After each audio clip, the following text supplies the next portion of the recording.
ಗೃಹಲಕ್ಷ್ಮಿ ಯೋಜನೆಯ 7ನೇ ಕಂತಿನ ಹಣ ಈಗಾಗಲೇ ಕೆಲವರಿಗೆಲ್ಲ ಜಮಾ ಆಗ್ತಾ ಇದೆ.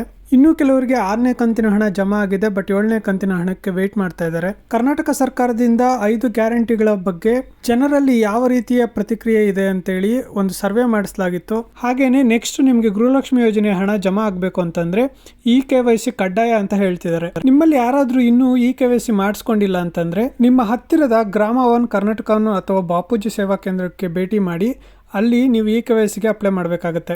ನಿಮ್ಮ ತಮ್ಮ ಇಂಪ್ರೆಷನ್ ಕೊಟ್ಟು ಆದರೂ KYC ಕಂಪ್ಲೀಟ್ ಮಾಡುವುದು ಅಥವಾ ನಿಮ್ಮ ಆಧಾರ್ ನಂಬರ್ಗೆ ಲಿಂಕ್ ಆಗಿರೋ ಮೊಬೈಲ್ ನಂಬರ್ಗೆ OTP ಬರುತ್ತೆ. ಸೊ OTP ಮುಖಾಂತರ ಸಹ ನಿಮ್ಮ KYCನ ಕಂಪ್ಲೀಟ್ ಮಾಡ್ಬೋದು.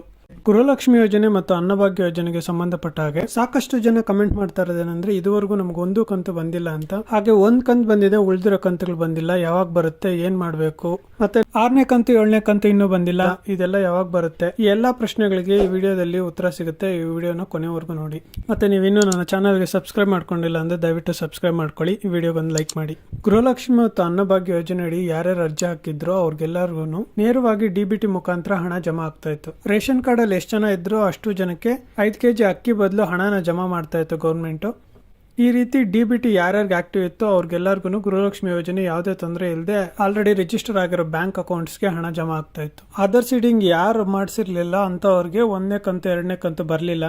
ನಂತರ ಅವರು ಸಹ NPCI ಮ್ಯಾಪಿಂಗ್ ಅಂದ್ರೆ ಆಧಾರ್ ಸೀಡಿಂಗ್ ಮಾಡಿಸಿಲ್ಲ ಅಂದ್ರೆ ನಮ್ಗೆ ಹಣ ಬರೋದಿಲ್ಲ ಅಂತ ಅರ್ಥಕೊಂಡು NPCI ಮ್ಯಾಪಿಂಗ್ ಮಾಡಿಸ್ತಾರೆ. ಅಂತವ್ರಿಗೂ ಸಹ ಆಮೇಲೆ 1ನೇ ಕಂತು 2ನೇ ಕಂತು ಹಾಗೆ ಪೆಂಡಿಂಗ್ ಇದ್ದಂತ ಎಲ್ಲಾ ಕಂತಿನ ಹಣನು ಅವ್ರ ಅಕೌಂಟ್ಗೆ ಜಮಾ ಆಗ್ತಾ ಬಂತು. ಸೊ ಈಗ ಒಂದು ಕಂತು ಬರದೇ ಇರೋರು ಫಸ್ಟ್ ಏನಾಗಿದೆ ಪ್ರಾಬ್ಲಮ್ ಅಂತ ತಿಳ್ಕೊಳ್ಬೇಕು ಅಂತಂದ್ರೆ ಏನ್ ಮಾಡ್ಬೇಕು ಅಂದ್ರೆ, ಈ ರೀತಿ ಪ್ರಾಬ್ಲಮ್ ಫೇಸ್ ಮಾಡ್ತಾ ಇರೋರು ಫಸ್ಟ್ ನೀವು ಯಾವುದೇ ರೀತಿ ಮಾಹಿತಿ ಕಣಿಜ ಆಗಲಿ ಅಥವಾ DBT ಕರ್ನಾಟಕ ಆ್ಯಪ್ನಲ್ಲಾಗಲಿ ಎಲ್ಲೂ ಚೆಕ್ ಮಾಡಕ್ ಹೋಗ್ಬಿಡಿ. ಡೈರೆಕ್ಟ್ ನೀವು ನಿಮ್ಮ ಹತ್ತಿರದ ನಾಗರಿಕ ಸೇವಾ ಕೇಂದ್ರ ಅಂದ್ರೆ ಗ್ರಾಮವನ್ನು ಕರ್ನಾಟಕವನ್ನು ಅಥವಾ ಬೆಂಗಳೂರನ್ನು ಯಾವ್ದು ಹತ್ರ ಇದ್ರೆ ಅಲ್ಲಿ ಹೋಗ್ಬಿಟ್ಟು ನಿಮ್ಮ ಅರ್ಜಿಯ ಸ್ಟೇಟಸ್ನ ಒಂದ್ಸತಿ ಚೆಕ್ ಮಾಡಿಸಿ.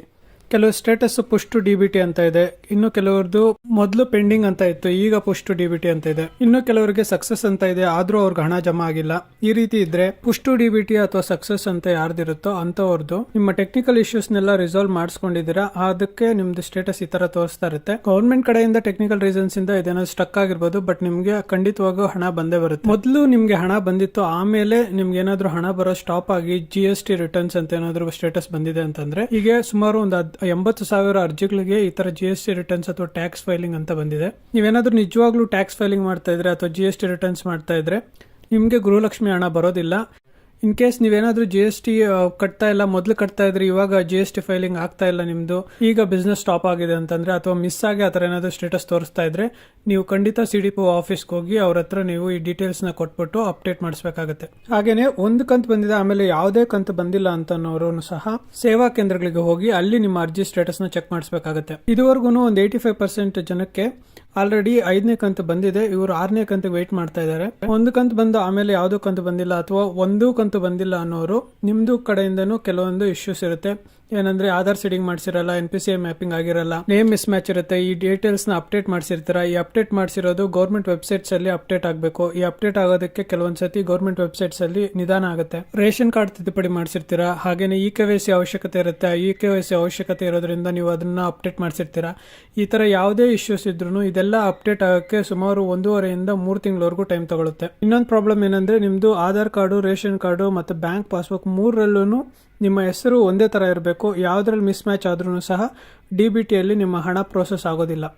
ಸೇವಾ ಕೇಂದ್ರಗಳಲ್ಲಿ ಅರ್ಜಿ ಸ್ಟೇಟಸ್ನ ಚೆಕ್ ಮಾಡಿಸಿದಾಗ ಈ ರೀತಿ ಏನಾದರೂ ಇಶ್ಯೂಸ್ ಬಂದರೆ ನೀವು ಇನ್ನೂ ಅಪ್ಡೇಟ್ಸ್ ಮಾಡಿಸಿಲ್ಲ ಅಂದರೆ ಅಪ್ಡೇಟ್ ಮಾಡಿಸ್ಕೊಳ್ಳಿ. ಅಕಸ್ಮಾತ್ ಅಪ್ಡೇಟ್ ಮಾಡಿಸಿನೂ ನೀವು ವೆಯ್ಟ್ ಮಾಡ್ತಾ ಇದ್ರೆ ಇದು ಖಂಡಿತ ನಿಧಾನ ಆಗುತ್ತೆ ಗೌರ್ಮೆಂಟ್ ವೆಬ್ಸೈಟ್ಸಲ್ಲಿ ಅಪ್ಡೇಟ್ ಆಗೋದಕ್ಕೆ. ಸೊ ವೆಯ್ಟ್ ಮಾಡಿ. Thanks for watching. ನೀವಿನ್ನೂ ನನ್ನ ಚಾನಲ್ಗೆ ಸಬ್ಸ್ಕ್ರೈಬ್ ಮಾಡ್ಕೊಂಡಿಲ್ಲ ಅಂದರೆ ದಯವಿಟ್ಟು ಸಬ್ಸ್ಕ್ರೈಬ್ ಮಾಡ್ಕೊಳ್ಳಿ.